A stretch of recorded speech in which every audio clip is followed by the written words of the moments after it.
Good afternoon. My name is Eric. Today we're going to be talking about opioid arrest management and some of the associated skills that come with that.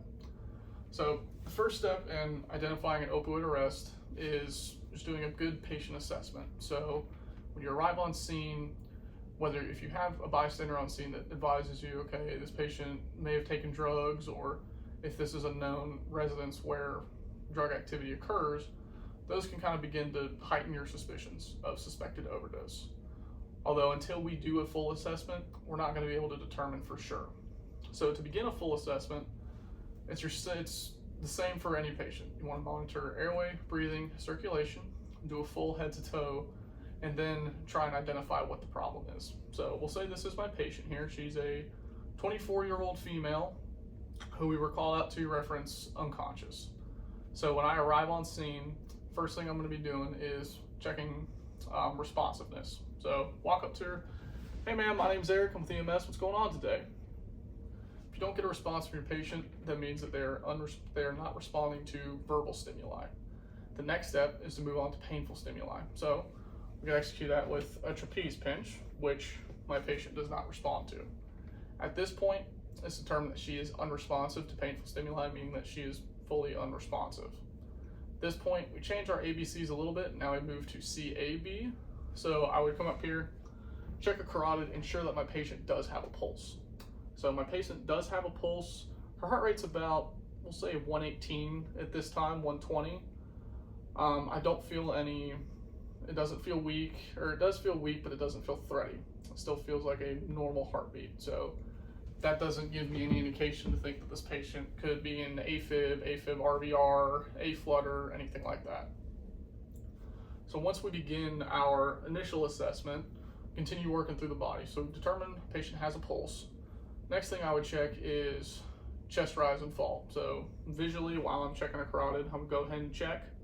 Say, okay, my patient does have chest rise and fall, but she's breathing pretty slow. She's breathing about 3 to 4 times a minute.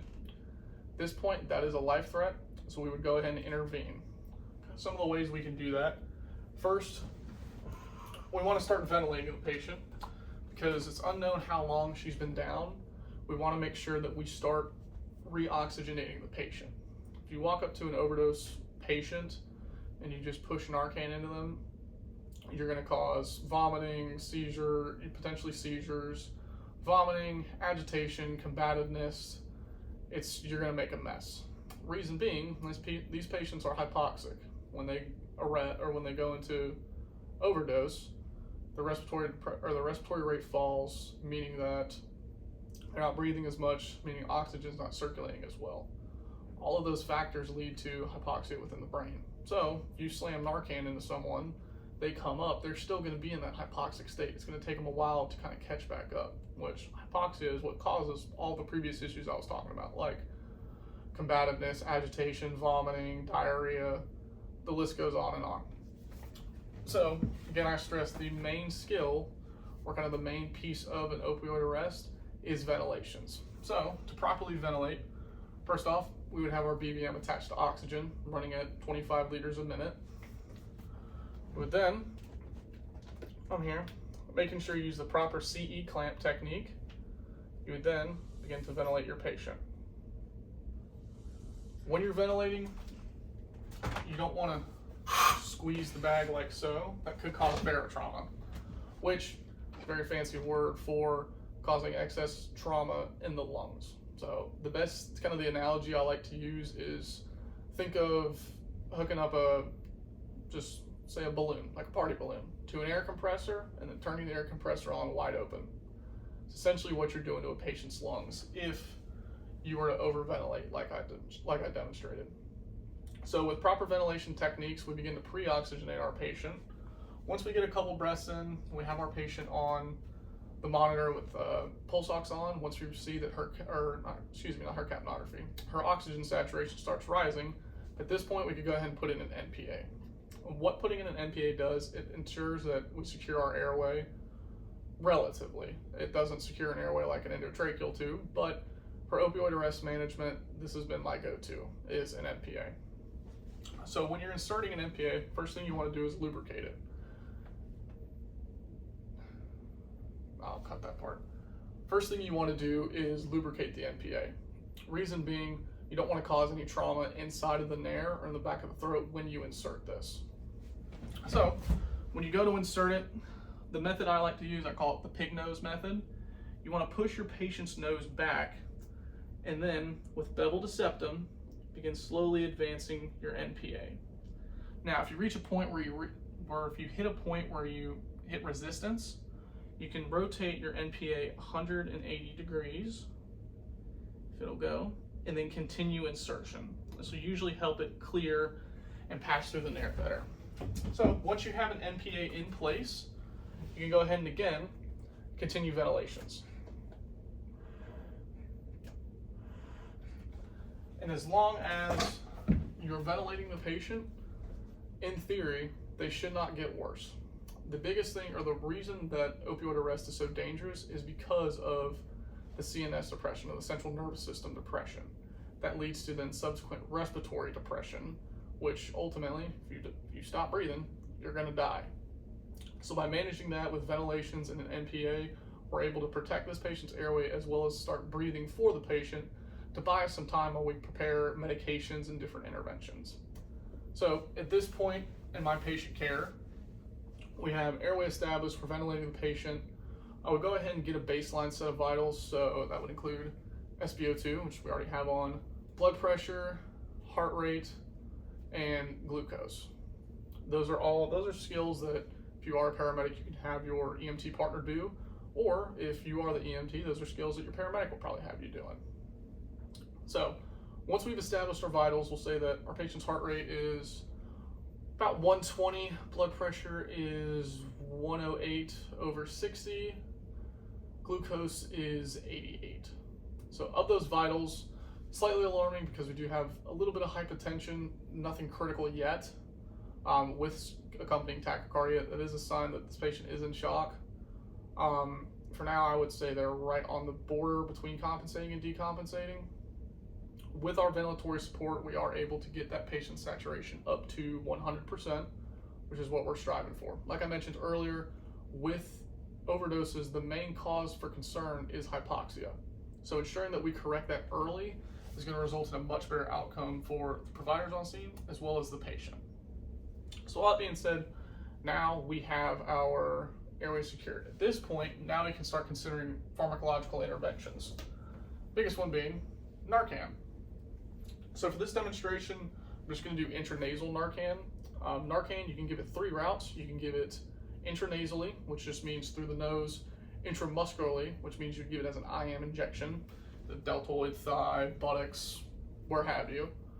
Or you can give it intravenously, which if you are going to do that, that's a paramedic skill. That's not something EMTs can do.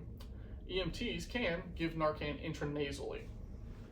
So when you're doing that, again, I didn't preface this at the beginning of the video, always make sure you have your proper PPE on. Anytime you're taking care of patients, handling medications, these are all dummy medications, but you still, when you're practicing, you should have your proper PPE on. Now, back to Narcan. So setting up your Narcan, it's pretty simple, but it can be confusing if you don't know what you're doing. So in your packaging, you're gonna get most likely these 2 items right here. This item here is called your Luerjet. This is what you use to actually house the medication and then administer it. And then you're gonna have your vial of Narcan as well. So with this Luerjet, if this was a fresh one, there would be 2 tops here. One on the top side and one on the bottom side. Those 2 tops are plastic tops, they just snap off.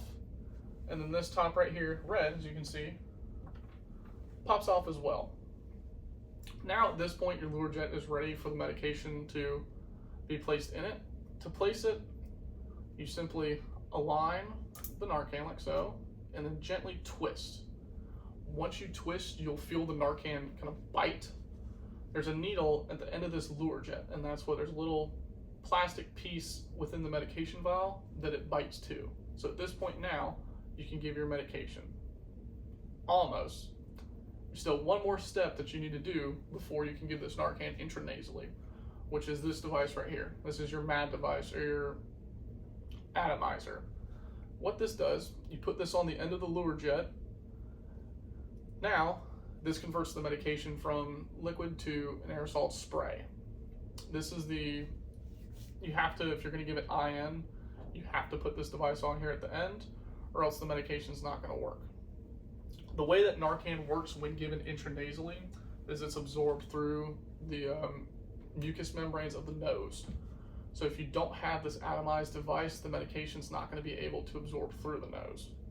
It's also important to note that each nair can only hold about 1 milliliter of medication before it's no longer able to absorb through those mucous membranes. So while you understand that the dose of Narcan is 0.4 to 2 milligrams, it's important to know that if you give 2 milligrams intranasally through one nair, you're not going to get the full therapeutic effect of that dose. So what I recommend doing is, say if you have an NPA in one nostril, you give 1 milligram of Narcan in the other nostril. Now, for people who are saying, well, we need to get them woken up, not necessarily. Our job as EMS is to ensure that the patient A doesn't get worse and correct any underlying problems. The reason we give Narcan, which a lot of my students get confused with, is not to wake patients up, to bring them out of their high. The reason we are giving Narcan is to correct respiratory depression.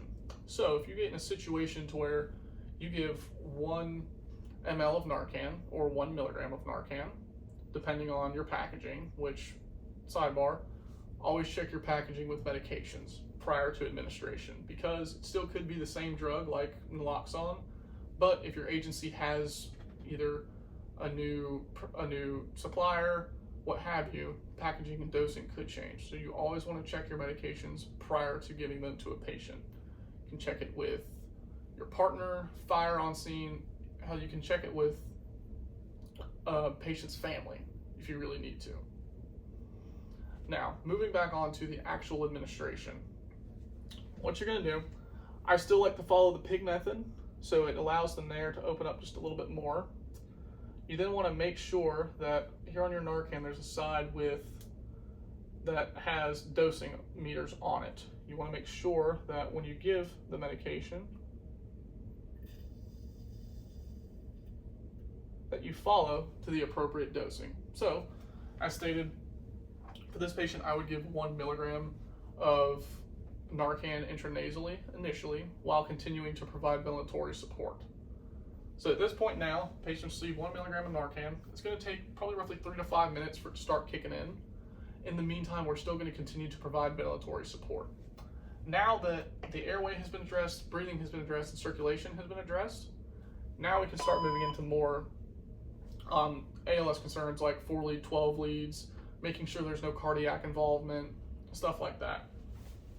So with that, to place your 4-lead, it's a simple left arm goes here on the left wrist, right arm goes on the right wrist. Your left leg goes on the left ankle, your right leg goes on the right ankle. That'll give you your initial 4-lead assessment. So we said that this patient was in a tachycardic rate. So once we put him on the monitor here, we're able to see that he's in sinus tach at about 120. In itself, not cause for concern.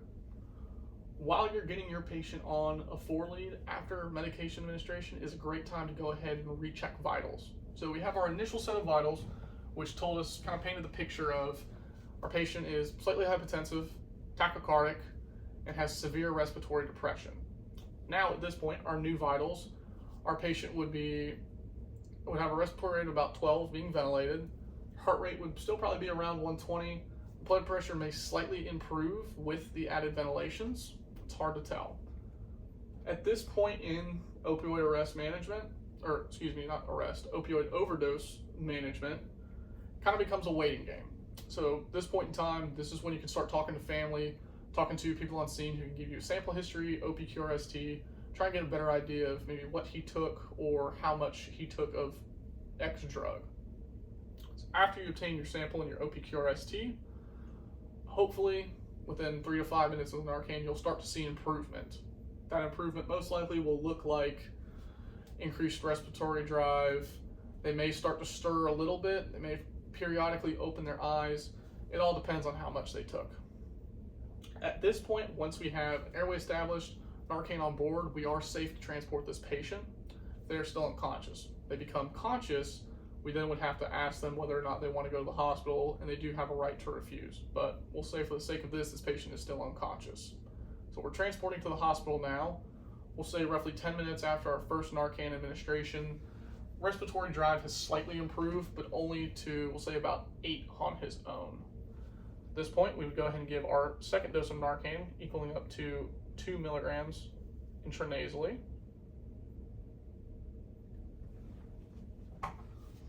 And continue ventilatory support as needed. Thank you for watching. If you have any questions, feel free to ask me.